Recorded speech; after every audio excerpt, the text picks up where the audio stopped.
All right, welcome everyone. Today we're going deep, really deep into, well, eternal cycles. Oh, yeah. Cycles everywhere you look. That's what we're going to try to find out. From what Yeah. we gather, it's not just like the seasons changing or whatever, but like these patterns are built into us too. Kind of wild, right? We're not just talking about the big, obvious cycles. It goes way deeper. Yeah, way deeper. So for this deep dive, we got a whole bunch of stuff to dig into, a study guide, some FAQs, even stumbled across a YouTube video that touches on it. A lot of different angles here. Sounds like it, yeah. So I got to ask, have you ever felt like you're living the same day, like over and over again? Well, not exactly Groundhog Day, haha. Oh, okay. Okay, fair enough. But, these sources we're looking at, they suggest that everything's kind of part of this continuous process, a cycle that just keeps going and going, like the universe has this beat, this rhythm, and we're all just grooving to it. All right, so let's break it down. This eternal cycle thing, what's the deal? Like, Yeah. what are we actually talking about here? Imagine, right? Imagine reality like a giant symphony. And this eternal cycle, that's the melody. It keeps repeating, but each time it's a little different, like the seasons changing, the moon doing its thing. Those are easy cycles to see. Okay, I'm with you. But this concept, it's like saying those same patterns, they're happening inside us too. Interesting. And the sources actually point out some specific examples. Uh, a man's 24-hour cycle, a woman's 28-day cycle. Oh, yeah. 4 seasons, moon cycles, it's all there. Exactly. It's like there are these mini cycles, right? Microcosms. They mirror the bigger rhythms of the universe, the macrocosm. Whoa, okay, hold on. So, like, I'm a microcosm reflecting the macrocosm. Yeah. That's pretty trippy. Right. And what connects those two, the micro and the macro? Well, there's this one quote from the study guide. It really stood out to me. Nature proves to be the ultimate representation of what humans may look to as what is supposed to be. Whoa, what is supposed to be? Nature is this, like, blueprint. What do you think that means? Well, think about it. The Fibonacci sequence, it's in everything. Seashells, galaxies, even our own bodies, this underlying order, this harmony, it's all over in nature. So maybe this supposed to be is about getting ourselves in sync with that natural flow, finding that balance within the cycles. I see. So it's not just about watching these cycles happen. It's about figuring out how they work and maybe even working with them. Exactly.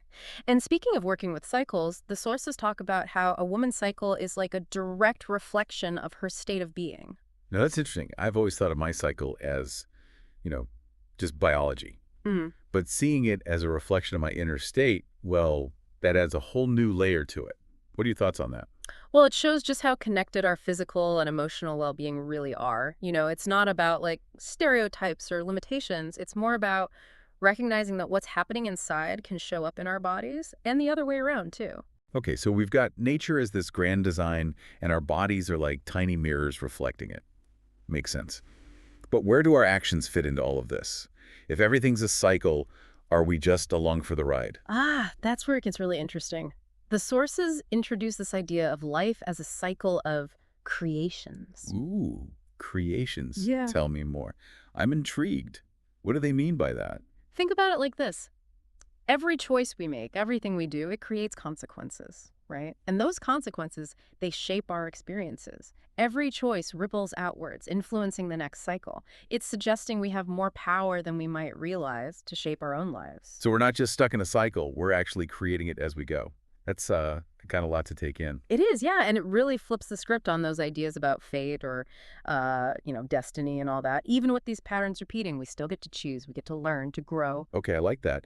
But how do we actually use this eternal cycle stuff in our lives? Like, it sounds super cosmic and cool, but what does it mean to, like, actually live in sync with those rhythms? Well, the sources don't exactly give us like a step-by-step guide, but there are definitely some hints in there. Like, think about your energy throughout the day. There are times you're more focused, ready to get stuff done, and then other times you just want to like crash. Yeah, totally. Like, I should probably not try to write this podcast script at like 2 a.m. when I'm basically a zombie. Exactly. Knowing when your energy peaks and dips, that helps you work with it, not against it. Schedule the tough stuff for when you're at your best and give yourself a break when you need it. Makes sense. And the sources, they specifically talk about women paying attention to their monthly cycles. Right. It's not just about tracking your period, but really understanding how those hormonal changes impact everything, your energy, moods, even your creativity. If you're tuned into those rhythms, you can adjust things like your self-care, work schedule, even who you hang out with. So it all works together, not against you. Okay, so it's about working with our bodies, not trying to fight them. It's like this whole eternal cycle thing is less about like strict rules and more about finding that flow, right? I like that, finding the flow. Yeah, it's about remembering that we're a part of something so much bigger than just us. These ancient rhythms that connect us, like back to nature, back to the universe. It's kind of giving me a very like Zen, peaceful vibe. It does encourage mindfulness, definitely, a deep respect for nature. But we got to remember, we're not just watching from the sidelines. We're in the game creating within these cycles. Right, right. So how do those two things go together? How can we be both tuned in to those rhythms and actively shaping our lives? Isn't that kind of a contradiction? That's a good question. It gets to the core of it, really. It's about balancing surrender and intention. We're part of these bigger rhythms, that's for sure, but we also have the power to choose within them. So it's not about like controlling the cycles. It's more about understanding them and working with them. Yeah. Like that can't stop the tide from coming in, but I can, learn to surf. Perfect analogy. It's about recognizing that change is going to happen no matter what. Ups and downs, times of growth, times of rest. But if we get the pattern, if we understand it, we can ride those waves with more grace and awareness. And maybe even like find some healing along the way, like Yeah. that whole hashtag source healing thing we saw. What do you think about, connecting to that source? Well, maybe it's about tapping into this deep wisdom we all have inside, remembering we're not separate from these natural rhythms, we're part of them. And when we understand the cycles, when we respect our own inner rhythms, well, maybe that's where we find that sense of wholeness, that sense of healing. Wow, this is giving me so much to think about. I feel like we've covered so much, but also just scratched the surface. Any key takeaways you'd want our listener to, really hold on to from all this? Absolutely. First, that whole idea that life is cyclical, not just a straight line. It's all about change, about ebb and flow. And that's a really powerful thing to remember. It means setbacks aren't the end. New beginnings are always possible. And that we're all linked to those bigger patterns in nature, right? That blows my mind every time. Makes you feel small, but also powerful at the same time. Right. It's like we're not alone in this. We're all part of this amazing thing, ancient and wise. And lastly, we're not just passengers. We're actually creating our own experiences within those cycles. We're Okay. co-creators. Exactly. We make choices, we take action, and those choices, those are what shape the cycles of our lives. This has been incredible. Before we wrap things up, is there one final thought you'd like to leave our listeners with? Something to ponder as they go about their day, seeing those cycles all around them. Lay it on me. What's that final thought? Okay, so if our lives are truly made up of these cycles, how do we actually become those conscious creators? What does that look like? It's you're challenging us to level up, become the masters of our own cycle. So pay attention to the patterns and then make the choices that build the life we want.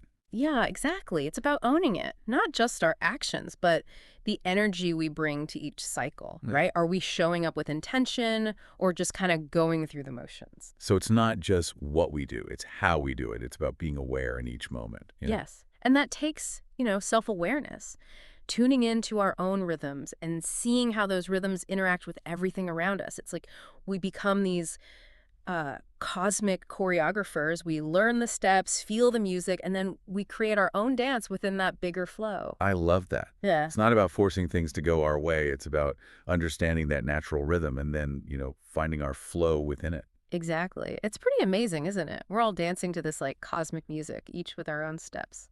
So to everyone listening, as you go about your day, maybe take a second to notice the cycles happening all around you, your breath, your energy, even the patterns in your relationships. And ask yourself, what kind of cycles am I creating right now? What patterns do I want to keep going? How can I become a better dancer in this grand cosmic ballet? Beautiful way to end this deep dive. Thank you so much for taking us through all of this. It's been really eye-opening. My pleasure. Always enjoy exploring these ideas, especially with you. And to all our listeners, until next time, keep exploring, keep asking those big questions, and keep embracing those eternal cycles of life. All right, diving right in today, and we're going to be talking about the connection between dreams and consciousness and how we each grow and evolve as people. Personal evolution. Okay, sounds interesting. Yeah. And you sent over some YouTube videos and excerpts from some texts. These things talk about everything from like the nature of reality to something called root energy. Wow. So let's see what we can uncover. Yeah, let's do it. Yeah. So right off the bat, you've been really curious about how to make sense of your dreams Mm. and how to tap into that subconscious part of our minds. Yeah. And also what role this root energy plays in all this. So one of the videos we got mentions duality, Okay. and it talks about like how our waking life and dream life seem like totally different realities. Right. That's like two completely separate worlds. It's pretty wild. Yeah, and it almost makes you think about whether those two realities are actually as separate as we think they are. Oh, interesting. Like the video even argues that they might coexist in some way, giving us glimpses into multiple dimensions. Whoa. Especially when you consider how in our dreams, we often bend our usual understanding of time and space. It's true. It's like in dreams, anything is possible. So it's like our dreams are saying, hey, like the world is way weirder than you think it is. Right. So then what's the point of seeing these alternate realities, even if they're just, in our heads? Yeah, that's a good question. Well, one of the other sources we have, it's called the healing power of consciousness. It gets into this idea that our dreams aren't just random, right? Okay. They're created by our subconscious mind, and they often use metaphors to communicate with our conscious selves. So it's like our subconscious is speaking in code, Yeah, and it's up to us to kind of crack that code. exactly. So the question is, why bother? What's the message? Why is it speaking on code? What's it trying to say? Exactly. And that's where things get really fascinating, because this book talks about how dreams can actually help us heal from past traumas. Whoa. They might replay those experiences, but this time our consciousness has a chance to process them in a different way Okay. because we're aware, in a sense. So it's almost like our dreams are giving us a chance to like rewrite the ending of a painful story. Exactly, yeah. So this like mirroring and reenacting, it's not even limited to dreams, right? Because the healing power of consciousness also argues that our conscious minds might like recreate similar situations or relationships in our waking lives, Oh, yeah, for sure. giving us like another opportunity to work through these deep-seated patterns. Oh. Okay, so we're seeing how our dreams and our waking experiences, they can both help us heal and evolve. But what about this whole root energy thing? It keeps popping up, especially in a text called The Vulnerability and Expression of Sexual Energy. It seems to suggest that it's more than just a catchy term. Right, right.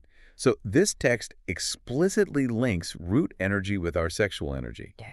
And it argues that it's like this fundamental force that influences our dreams, creativity, and personal growth. So it's not just about like physical intimacy, it's about this deeper creative energy that drives us. Yeah. But how does that tie into our dreams exactly? Well, that's what this text, The Vulnerability and Expression of Sexual Energy, really gets into. It explains that our dreams can be seen as expressions of this root energy. So by exploring and understanding this energy in our dreams, we can actually gain a deeper understanding of ourselves and our unconscious minds. Wow. That's a pretty bold claim. It is. It's almost like our dreams are a direct line to this primal energy source within us. Yeah. And what's even more intriguing is this idea that repressing this energy, or any form of personal expression for that matter, doesn't make it go away. Oh, okay. So it's like trying to shove a giant beach ball underwater. Yeah. It might stay down for a bit, Right. but eventually it's going to pop back up, probably right in your face. Exactly, exactly. And that's what this text, Repression and Expression, warns about. It says that repressing aspects of ourselves, particularly this root energy, can actually hinder our personal evolution. Instead of disappearing, these repressed energies can manifest in unexpected and potentially unhelpful ways. So one of the YouTube videos talks about facing our fears and how fear can hold us back, especially when it comes to overcoming addictions.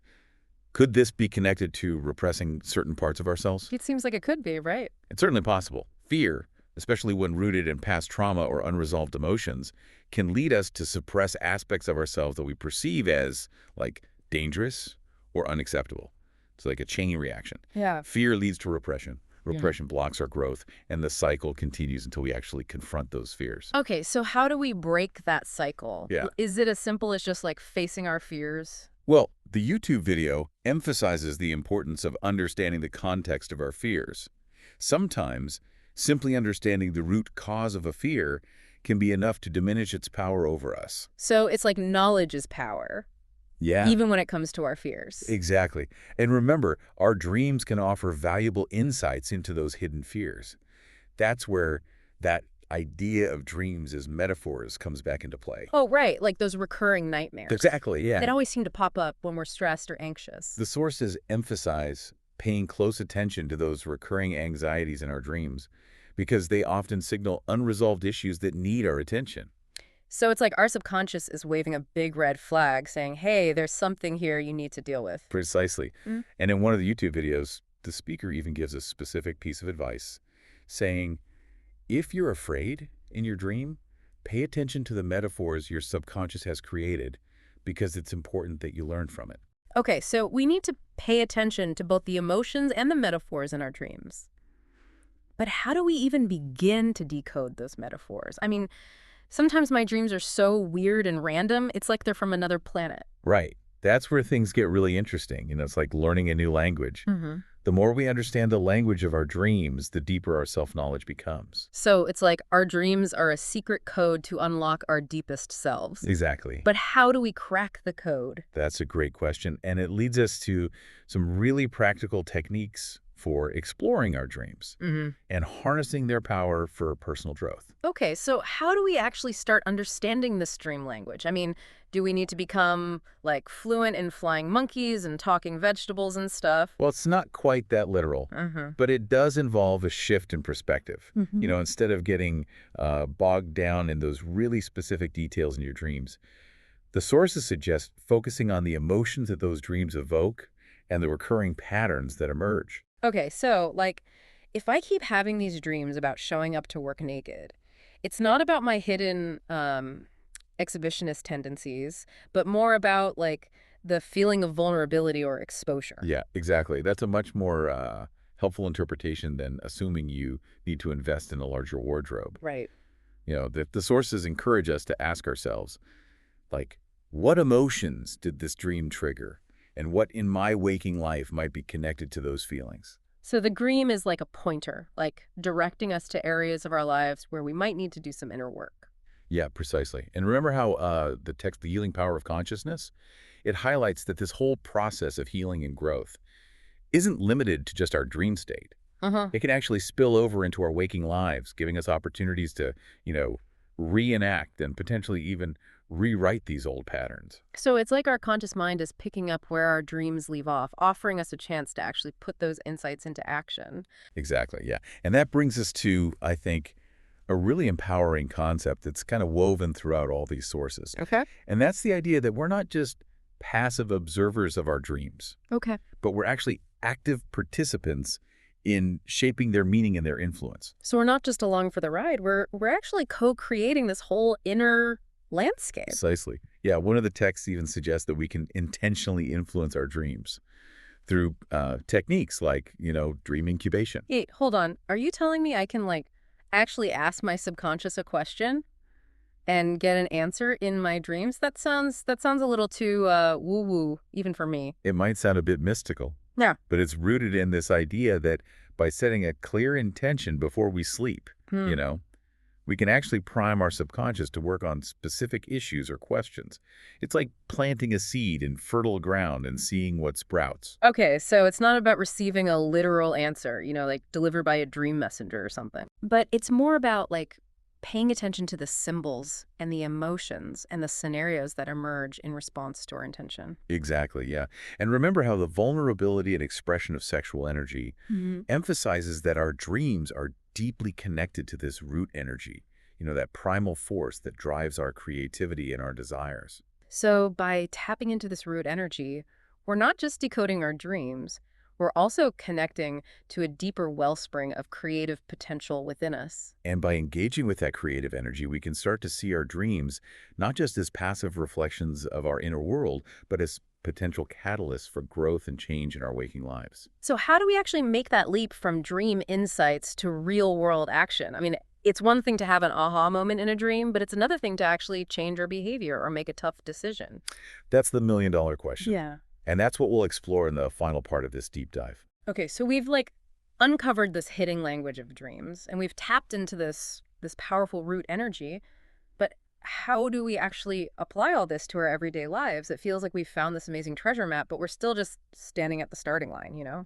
Yeah, that's a great analogy. And you're right. It's not enough to just like decipher the map. We need to actually take those first steps, Right. right? Embark on the journey. The sources suggest that the key is uh, understanding how our dreams, fueled by this root energy, can actually guide us toward Yeah. a more authentic and fulfilling life. So it's not just about interpreting those dream symbols. It's about using that knowledge to make choices that actually align with our deepest desires and values. Exactly. Yeah, like let's say you keep having these dreams about being chased, Yeah. right? Hmm. Instead of just dismissing it as like a random anxiety dream, you could ask yourself, like, what am I running from in my waking life? Is there something I'm avoiding? Or a decision I'm putting off? So the dream is like a nudge from our subconscious, like almost a reminder to face those things that we might be pushing aside. Right, exactly. And the sources emphasize that this whole facing our fears concept, it's not about being reckless or anything. Hmm. You know, it's about uh, understanding the root of those fears and approaching them with this newfound awareness. It's about making conscious choices, even if they're difficult, instead of letting that fear just dictate our actions. So it's like we're taking back the reins, like steering our lives in a direction that feels more aligned with who we really are. Precisely. And that's where this root energy concept becomes really crucial, I think. You know, the vulnerability and expression of sexual energy argues that this energy isn't just about physical intimacy. Okay. It's about our core life force, Hmm. you know, the energy that drives our passions and our creativity and ultimately our evolution as So individuals. if we can tap into that energy, we can use it to fuel the changes we want to make in our lives, like to overcome those challenges that our dreams might be highlighting. Exactly. It's about transforming that fear-based energy into like a powerful force for growth and transformation. This is starting to feel incredibly empowering. It's like we're not just victims of circumstance, but we're like active creators of our own reality. Yeah, and that's a key takeaway from all of these sources. You know, they suggest that the more we understand our dreams and this whole root energy thing, the more we actually tap into our potential to consciously shape our lives. Hmm. You know, it's about moving from this place of reactivity to a place of empowered choice. Wow, this has been an incredible journey. We've gone from deciphering dream symbols to harnessing primal energy to actually becoming conscious creators of our own lives. Yeah, What a deep dive. it has been.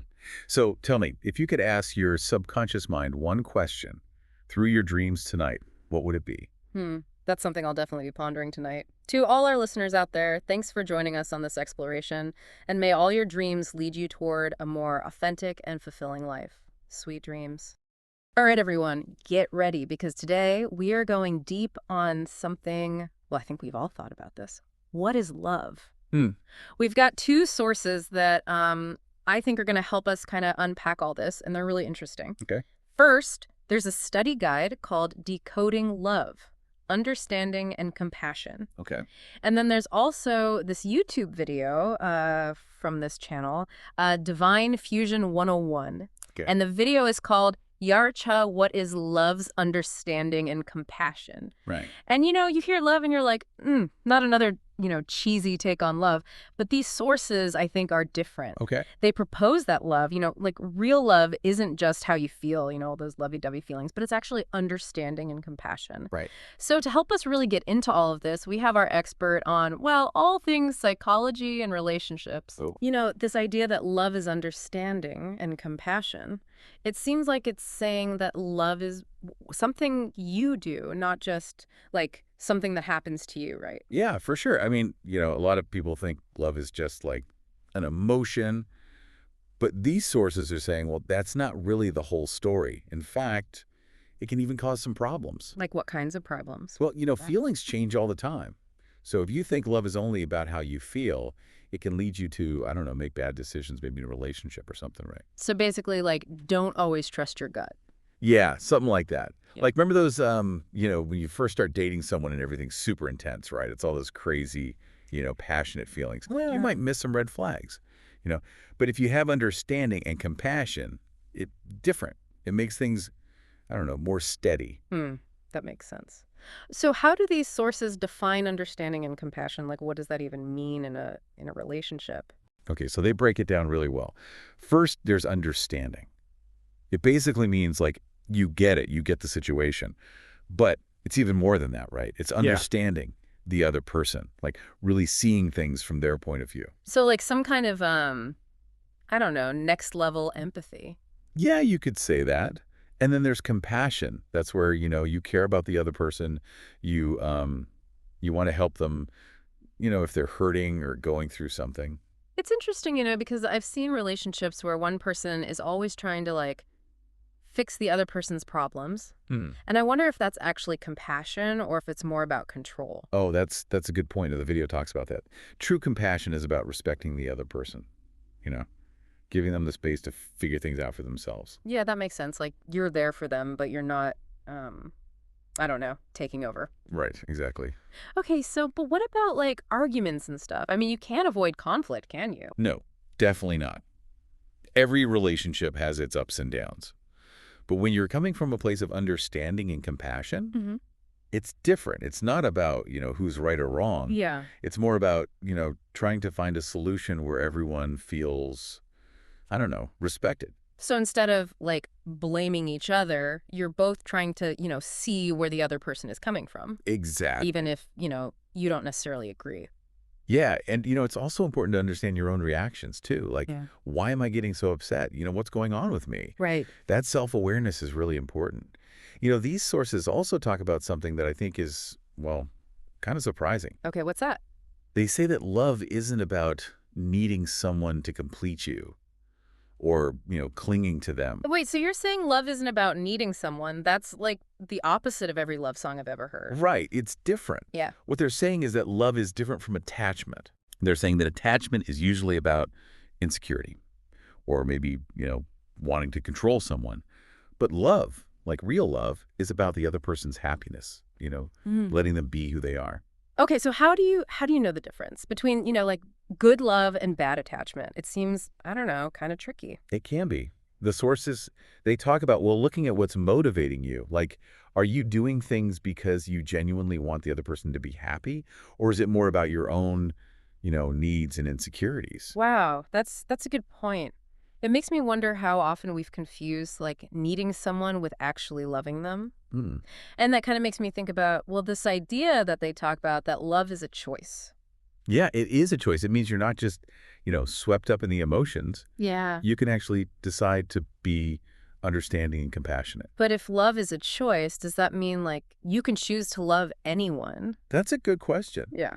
I mean, you can't force yourself to love someone, obviously. Right. But what the sources are saying is that you can choose to approach your relationships in a certain way, like with understanding and compassion. Yeah. And, that can make a big difference in whether you have a healthy, happy relationship. This is really making me rethink things. Now, the video also talks about past trauma, like how past trauma can affect your ability to, you know, love and be loved. Yeah, definitely. Can you talk a little bit more about that? Sure. The sources, both of them actually, talk about how, well, if you've been hurt in the past, especially as a kid, you might have these deep, I don't know, insecurities or fears, Yeah. right? And that can make it hard to open up to love. So it's not just about finding the right person, it's also about like dealing with your own baggage. Exactly. The sources are saying that healing is a big part of this. Yeah. Understanding and compassion are super important for, getting over those hurdles from the past. Makes sense. You can't really connect with someone else if you haven't, connected with yourself. That's a great point. Yeah. And that's where the video talks about connecting your thoughts, like the stuff you're thinking, with your emotions, how you're feeling. Okay, what do they mean by that? So it's about bridging the gap between what you think about love and how you actually experience love. A lot of times people try to, I don't know, explain away their They have feelings. just ignore them altogether. Yeah, totally. Hmm. But the video is saying that you need both. You need your head and your heart. Hmm. You need to be able to think about things rationally, but also like let yourself feel your emotions. And well, that's where the real growth happens. Wow, this is a lot to process. I feel like we're just getting started with this whole understanding and compassion thing. Yeah, there's definitely a lot more to unpack. I'm ready for more. We'll dive deeper in the next. Okay, so I gotta say, my mind is blown. Like, really blown. This whole idea of love as understanding and compassion, it's like making me rethink everything about relationships. But I'm also seeing how, I don't know, how it could apply to like way more than just romantic love, you know? Yeah, that's one of the things that's so cool about it. It's not like limited to romantic relationships, right? I Yeah. mean, you can use it for any relationship, family, friends, coworkers, even like the relationship you have with yourself. Oh, that's interesting. So it's like, I don't know, kind of a universal language for connecting with people. Yeah, I like that. Universal language. And well, the more you practice it, the better you get at it, right? Right. And your relationships just get better, more fulfilling. So I'm kind of curious, like, how does this work in real life? Like, say you have a friend who's going through a rough time. Hmm. How do you show up for them, with this whole understanding and compassion thing? That's a good question. It's something we all struggle with, right? Yeah. Like you want to help, but you don't want to like take over, right? Right, exactly. Sometimes the best thing you can do is just, oh, listen, really listen. Without, like, trying to fix everything. Yeah. Sometimes it's better to just, be there for them. Let them know that, hey, you're not alone in this. I'm here for you. So it's more about just being present, Yeah. than giving advice or, I don't know, trying to solve their problems. Exactly. Yeah. And that can be hard, especially if you're the kind of person who likes to like jump in and fix things. Oh, totally. I'm definitely a fixer. Yeah. But sometimes the most compassionate thing is to just, hold space for them. That makes sense. This reminds me of something in the study guide. They were talking about boundaries, right? Oh, yeah. How does that fit into all this? Boundaries are super important, Yeah. for you and the other person. If you're clear about, what you need, what your limits are, you can show up for people in a way that's, well, more authentic, right? So it's not selfish to like take care of yourself. No, not at all. Yeah. It's actually essential, right? Yeah. It's like that saying, you can't pour from an empty cup. If you're not taking care of yourself, you can't really take care of anyone else. Mm. Yeah, that's a good one. And, when you ignore your own needs, it can lead to resentment, And that's not good for any relationship. Right. Of course. And well, this brings us back to self-compassion, right? That seems to be a big theme in both of these sources. It is. For good reason. I mean, think about it. If you don't have compassion for yourself, how can you have compassion for anyone else? Yeah, I guess that makes sense. If you're always putting yourself down or, being super critical of yourself, it's going to affect how you treat other people, right? Oh, yeah, for sure. Like you're projecting all that negativity onto them. Exactly. So self-compassion it's really important for building loving, fulfilling relationships, with yourself and with everyone else. So it's about, realizing that you're worthy of love, even if you're not perfect. Exactly. And once you embrace that, it opens up a whole new level of, I don't know, connection. This whole idea of love as understanding and compassion, it's so different from like what we see in movies and stuff. Yeah, it's definitely not your typical rom-com. Right. Like all those stories about, finding the one or whatever. Yeah, it's not about that. It's more about building a deep connection with someone, right? Yeah.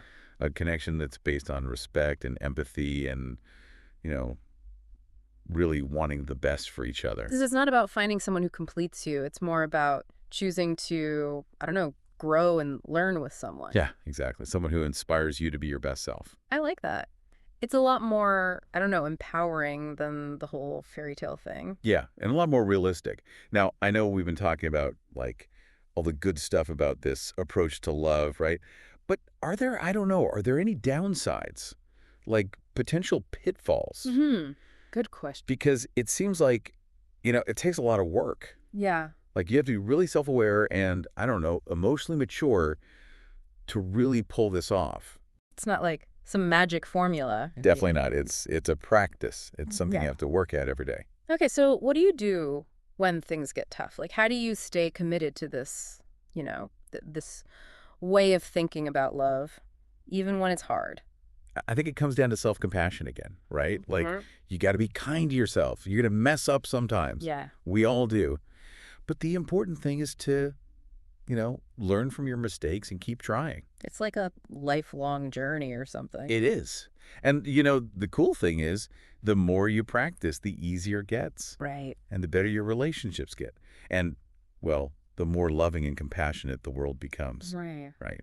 Wow, that's pretty amazing. This whole conversation has been so insightful. I feel like I have I don't know, a whole new way of thinking about my relationships. That's great. And remember, it's not about being perfect.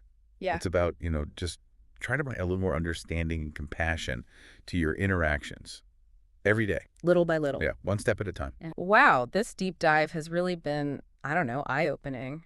It's amazing how just like changing how you think about love can totally change how you see your relationships. Yeah. But, I like thinking about all this big picture stuff, but I also want to know, like, how do we actually use this understanding and compassion thing? Right. That's the million-dollar question, right? Like, it's one thing to understand it, but how do we, actually live it? Exactly. Yeah. So where do we even start? Like, what are some things we can, actually do to make this part of our lives? Well, both of the sources actually give us some really practical advice on that. Remember we were talking about active listening? Oh, yeah. But it's not just an idea, right? It's something you can actually get better at. Yeah, I think we could all use a little, refresher course on that. Like, what are some specific things you can do to be a better listener? Yeah, totally. And the good news is even small changes can make a big difference. One thing that's helped me is like really focusing on being present in the conversation. Mm. You know, Okay. it's so easy to get, I don't know, distracted by your own thoughts. Oh, yeah. Or like you start thinking of it, what you're going to say before the other person's even finished talking. Oh, I do that all the time. Sometimes I'm so busy thinking about what I'm going to say next that I like totally miss what they're saying. I know, right? We all do it. But if you make an effort to like quiet your mind and really pay attention to what they're saying, not just the words, but like their body language and stuff, Yeah, it creates, I don't know, it creates a space for real connection. that makes sense. I'm also remembering something from the study guide. They were talking about reflecting back what you hear. Right. Yeah. Why is that so important? It's simple, but it's really powerful. Mm. Like when you take a minute to, summarize what the other person said, it shows them that you're not just hearing them, but like you're actually trying to understand them. It's like you're saying, okay, I hear you. I'm trying to see it from your side. Exactly. Yeah. And it also gives them a chance to, clarify if you misunderstood something. Oh, right, right. Which can, I mean, that can prevent a lot of arguments. Totally. It's amazing how much of communication is really about like creating a space where everyone feels safe and understood. It's true. When you feel like someone really gets you, it's easier to, I don't know, let your guard down. Yeah, for sure. So active listening, that's a big one. But there are other things you can do too, right? To bring more understanding and compassion to your relationships. Okay, like what? Well, the video talks about asking questions. But not like in a judgmental way or anything, right? Yeah. But like with a real curiosity to learn more about the other person's experience. So, like, instead of assuming you know how they feel or what they're thinking, Yeah. you ask them, like, open-ended questions to, I don't know, to get them to share their perspective. Exactly. Like you could say, can you tell me more about that? Yeah. Or what was that like for you? Stuff like that. I like that. I mean, how many times do we, like, jump to conclusions about people or make assumptions about, why they're doing something? All the time. Yeah, totally. But if you just ask, you might be surprised by what you learn. Exactly. It's about approaching the conversation, with an open mind. Like you're willing to see things in a new way. I like that. This is all so helpful. It's like these little changes in how we talk to each other can really, really make a difference in our relationship. They can. And the more you do it, the more natural it becomes. One thing that keeps coming up for me is this idea that understanding and compassion, they require you to, like, step outside of your comfort zone. Oh, yeah, definitely. Like, it's easy to be understanding and compassionate to people who are, like you or who agree with you. Right. But the real challenge is, like, extending that to people who are different, people who, I don't know, challenge your beliefs or maybe even trigger you a little bit. Yeah, that's the tough part. But it's also where the biggest rewards are. So how do you do that? How do you, like, connect with someone who sees the world totally differently than you? It's not always easy, Hmm. but the sources give us some good advice on that. The study guide, it talks about like recognizing your own biases Oh, right. because we all have them, right? Whether we realize it or not. So the first step is to, like, figure out what your blind spots are. Exactly. And that Yeah. takes honesty. You Yeah. got to be willing to look at your own beliefs and ask yourself, okay, are these getting in the way of how I'm seeing things? And once you've figured out what your biases are, how do you, like, keep them from affecting how you interact with people? It's something you have to work on all the time. But the video suggests that a good way to do it is to like cultivate curiosity instead of judgment. Okay. When you approach someone with a genuine interest in understanding them, even if you don't agree with them, Yeah. it opens up a space for Real conversation, real connection. So it's about like trading judgment for curiosity. Exactly. Instead of, jumping to conclusions or labeling someone as wrong or whatever, Yeah. you ask yourself, okay, what can I learn from this person? Yeah. What's their story? You know? It's about realizing that everyone has their own experience, their own perspective. Exactly. And when you approach each other with that kind of respect, it can lead to, I don't know, some really amazing conversations. This has been such a, I don't know, enriching conversation. I feel like I have so many like new tools for building better relationships. Me too. And I hope our listeners are feeling, inspired to try some of this stuff out in their own lives. Me too. And to our listeners, just remember, love, like real love, it's not just a feeling, it's a choice. It's a choice to show up for yourself and for other people with understanding, compassion, and, a willingness to grow. Beautifully said. And, well, who knows? Maybe if enough of us make that choice, we can create a world where love is, like the driving force. Yeah. A world where understanding and compassion, Mm-hmm. they lead the way to a more connected and fulfilling life for everyone. That's a beautiful vision. And on that note, this has been our deep dive into decoding love. Thanks for joining us. It's been a pleasure. Until next time, keep diving deep. Hey, everyone. Ready to dive deep into something kind of crazy? Always. Today, we're going to be looking at how we understand time. Oh, wow. Yeah. And get this, we've got a YouTube video called Perception of Time with the hourglass emoji. And we've also got a bunch of study guides and articles about it, too. Cool. We're going to try to figure out some pretty wild questions, like, would we even get the idea of time if, nobody taught it to us? It's a good one. Like it just built into our brains or what? Right. Or is it something we learn from, our culture and stuff? Good point. And then there's that whole debate about whether time creates reality. Oh, yeah, that one's a head-scratcher. Totally. Or if maybe it's, our perception of time that shapes what's real, Whoa. And then there's also this idea that keeps popping up that the past repeats itself. Oh, yeah, for sure. Is that just a saying, or is there something deeper going on? Right. And then, get this. Yeah. The YouTube video even suggests that we could be moving into the past and the future at the same time.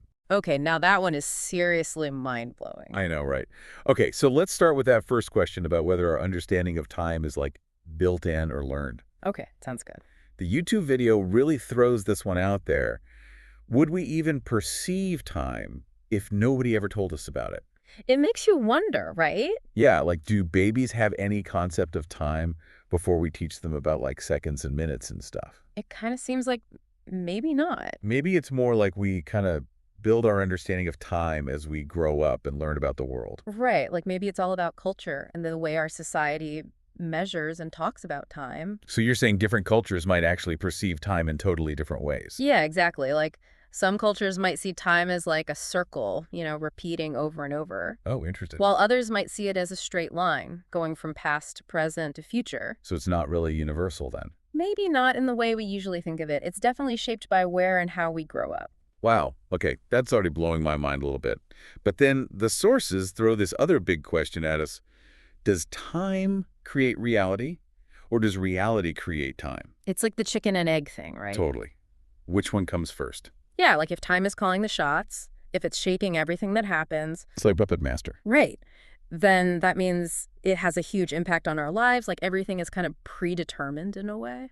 That's a bit scary to think about. It is. But then what if it's the other way around? What if it's our minds, our perception of time that's actually creating reality? Whoa. Okay, now that's even weirder. Right. Maybe we have more power than we think. But then does that mean everyone's reality is different? That's a good question. It definitely gets kind of complicated when you start thinking about it like that. So is time the main thing, the independent variable? The cause? Yeah, the cause in reality is just the effect?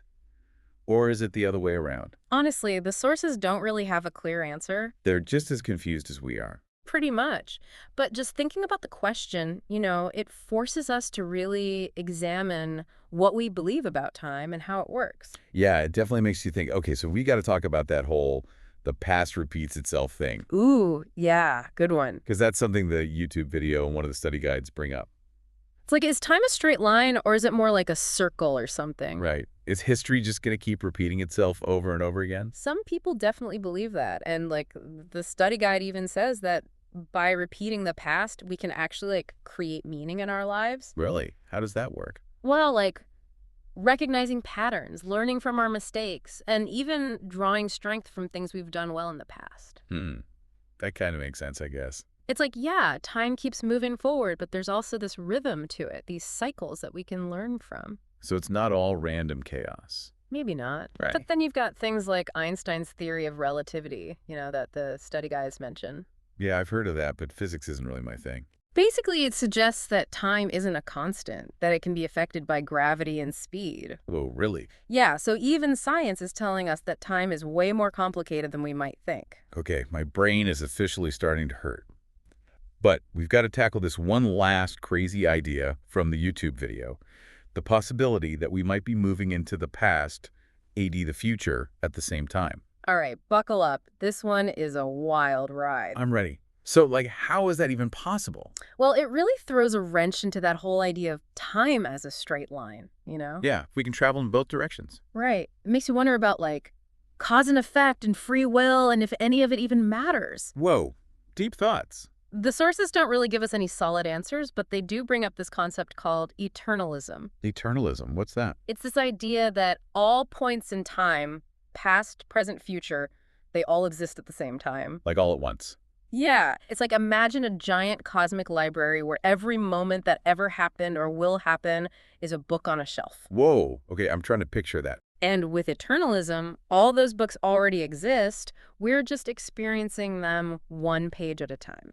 So it's not that time is flowing or moving forward, it's just we're moving through it. Exactly. And that really makes you think about choice, destiny, like what's already set in stone and what we have control over. Okay, that one is definitely going to take some time to process. I hear ya. It's a lot to take in. It really is.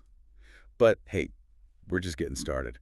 There's a whole lot more to explore when it comes to time perception. Oh, yeah. We've only just scratched the surface. All right, so we're back, and my brain is still kind of buzzing from all that time talk. It's a lot to process, for sure. It is. But I'm ready for more. What's next on our time travel agenda? Well, we were talking about eternalism before the break. Oh, yeah, the whole cosmic library thing where every moment in time already exists. Exactly. And it gets even more interesting when you start thinking about how it messes with our usual ideas of cause and effect. Oh, right. Cause and No. effect. Like one thing leads to another. Yeah, but if every moment is already out there, then does one thing really cause another, or is it more complicated than that? It's like if the future is already written, then do our choices really matter? It's a big question, and honestly, I don't know if there's a simple answer. I guess that's why we're having this deep dive, right? Yeah. To explore these questions and try to make some sense of it all. Exactly. And even if we don't come up with all the answers, it's good to just think about these things, challenge our assumptions. For sure. So how does eternalism change how we think about cause and effect? Well, think of it this way. Instead of a straight line where A causes B, which causes C, Yeah, that's how I usually picture it. what if it's more like a giant tapestry?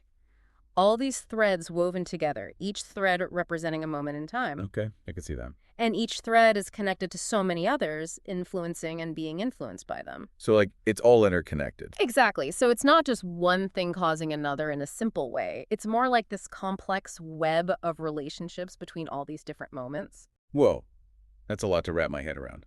It is.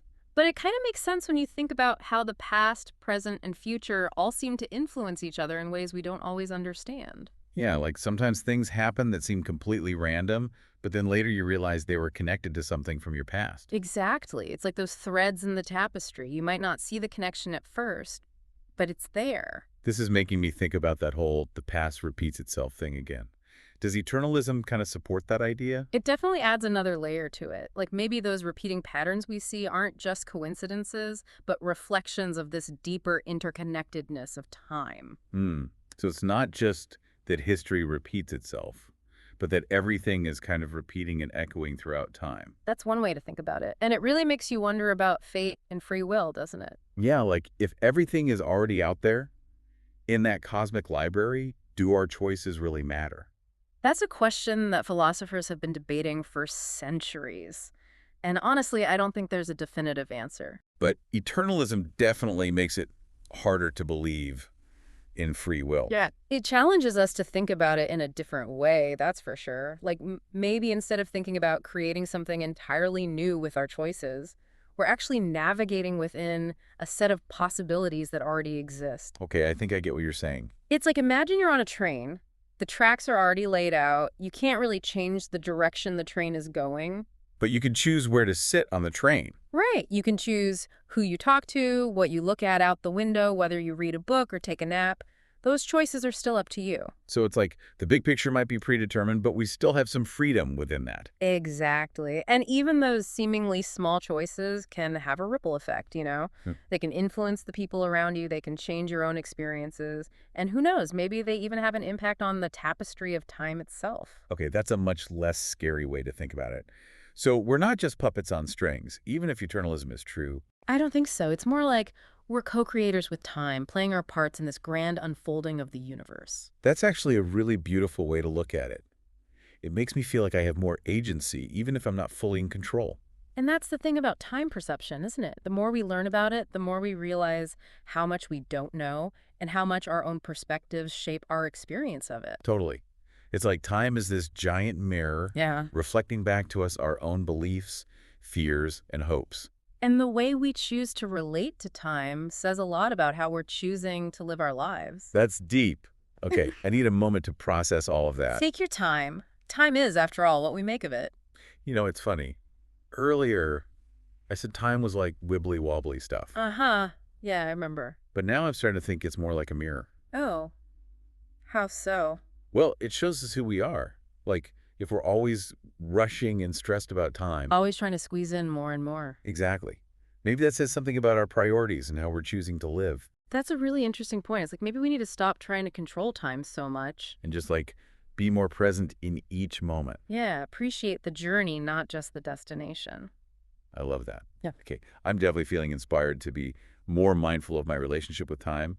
But all this talk of eternalism and cosmic libraries is making my head spin a bit. I feel that. It's a lot to take in. Can we bring it back down to earth for a moment? Absolutely. How about we shift gears and talk about something a little more concrete, like how different cultures around the world actually experience time? Ooh, that sounds fascinating. Let's travel the world through the lens of time. All right, so we're back. And I gotta say, this whole time perception thing is really making me think about how different cultures see time. Yeah, it's super interesting. Like the sources we were looking at, they talk about how some cultures view time as a spiral. Oh, yeah, where like the past and present and future are all connected. Right. And they're all constantly influencing each other. It's not just a straight line. Exactly. And like for some indigenous cultures, this spiral view of time leads to a deep respect for their ancestors Oh, wow. That makes sense. because their ancestors are like right there in the spiral with them, still shaping their present and future. And it probably makes them think about the impact their actions will have on future generations, too. Totally. It's like a chain of responsibility stretching through time. It's such a different way of looking at things than like our Western culture where it's all about progress and moving forward Yeah, we tend to be pretty focused on the individual and the present moment. and getting things done quickly. Right. Like efficiency is the name of the game. But maybe we're missing out on something by constantly rushing and trying to control time. It's like, what if we could slow down time a little bit, you know? Savor those moments instead of letting them fly by. Yeah, but is that even possible? Can we actually change how we experience time? Well, the sources actually suggest some ways we can try to shift our perception. Really? Tell me more. One big thing is mindfulness, like really being present in each moment instead of constantly thinking about the past or worrying about the future. Okay, yeah, I've heard about mindfulness, but I've never really tried it. It's like when you're fully engaged in whatever you're doing, time seems to slow down. Because you're not distracted by all those other thoughts swirling around in your head. Exactly. And there's even scientific evidence that mindfulness can actually change how your brain experiences time. Wow, so it's not just some like hippy-dippy idea. Nope. It's the real deal. Okay, I'm sold. I'm adding mindfulness to my to-do list. What else can we do? Well, another thing the sources talk about is focusing on experiences rather than material possessions. Oh yeah, that makes sense. Like the joy of buying a new thing fades pretty quickly. But the memories of a great trip or a special moment with loved ones can last a lifetime. It's like investing in your time bank, not your stuff bank. Exactly. And when you prioritize experiences, you're creating meaning and connection. Which are way more valuable in the long run than any material thing. Right. And that shift in focus can actually make you feel like you have more time. Because you're not constantly chasing after the next thing. You're savoring the moments you have. This is all really making me see how much power we have over our own perception of time. Yeah, it's not just this external force controlling us. We can actually choose how we experience it. And by making those choices, we can live more fully and create a richer life. I love that. So as we wrap up this deep dive into time perception, What are your big takeaways? I'm honestly feeling a sense of awe and empowerment. That's all. Awe at like the mystery and vastness of time. Yeah, time is pretty wild. But also empowered by the realization that we have a say in how we experience it. We're not just passive passengers. Right.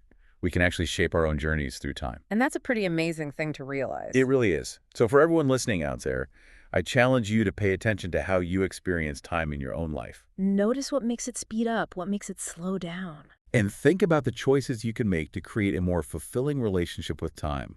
Because in the end, how we perceive time is a reflection of how we're choosing to live. And when we become more conscious of that, we open ourselves up to a world of possibilities. Thanks for joining us on this incredible journey into the mysteries of time perception. It's been a pleasure exploring with you. Until next time, keep wondering, keep questioning, and keep making the most of every precious moment. All right, let's dive in. Today we're going deep on the psychology of superheroes, Ooh. specifically Batman and Spider-Man. Okay. Yeah. We're going to be using comics and movies as a jumping off point, Mm. but we're going way deeper than just like plot summaries and origin stories and all that stuff. Mhm. Using a lot of research and articles that get into some pretty deep psychological and cultural stuff. It's amazing how these characters can reflect so much about ourselves and society. You know, I've always been so fascinated by how Batman and Spider-Man Yeah. are both heroes, obviously, but like on totally opposite ends of the spectrum, Right. like light versus dark, vengeance versus forgiveness. Mhm. So where do we even begin to unpack all of that? Well, I think a great place to start would be with Batman. Okay. You know, he's such a complex figure. On the surface, it's easy to be like, oh, he's just this dark and brooding vigilante. Right. But when you look deeper, he's really like this walking embodiment of unhealed trauma. Yeah. I mean, obviously, there's the whole origin story, the murder of his parents. Right. Like, that's superhero 101. Yeah. But it's not just a sad backstory. Exactly. It's like the core of everything he becomes. It's like the root of his entire persona. It's not just that he experienced this trauma, Right. but that he never really dealt with it in a healthy way. Mhm. And you can see practically check off the boxes for PTSD. Yeah. The flashbacks, nightmares, hypervigilance. Oh, wow. And he channels all of that into this almost obsessive need to control crime in Gotham. So it's not just about catching bad guys. Right. It's like he's trying to control this chaos that took his parents from him. Yeah. Trying to impose order on a world that just feels fundamentally unsafe to him. And this is where the idea of the shadow self comes into play. Okay. You know, this is that Jungian concept, you know, that everyone has this dark side, a Right. part of themselves that they repress. And for Batman, his shadow self is pretty much in control. Oh, interesting. All of his fear, his rage, his need for vengeance, Wow. it's all bubbling right beneath the surface. Which brings us to the Joker, right? Of course, the Joker. He's like the walking embodiment of all that darkness. He's not just a villain, he's chaos personified. Oh, I like that. He represents everything Batman fears. Loss of control, descent into madness. It's like this constant push and pull between order and chaos. Exactly. They almost need each other in this weird, twisted way. They absolutely do, because without the Joker, Yeah. would Batman even have a reason to be Batman? He'd just be Bruce Wayne. Right, just a billionaire with issues. Exactly. Okay, so Batman is all about trauma, shadow self, battling chaos. Yeah. What about Spider-Man? He seems so different. Oh, yeah. Completely different. Night and day. Almost the opposite in a lot of ways. Totally. So how do we make sense of that? Well, and that's what makes this comparison so fascinating. Right. Because if Batman represents the darkness, Spider-Man represents the light. Okay. Classic hero's journey.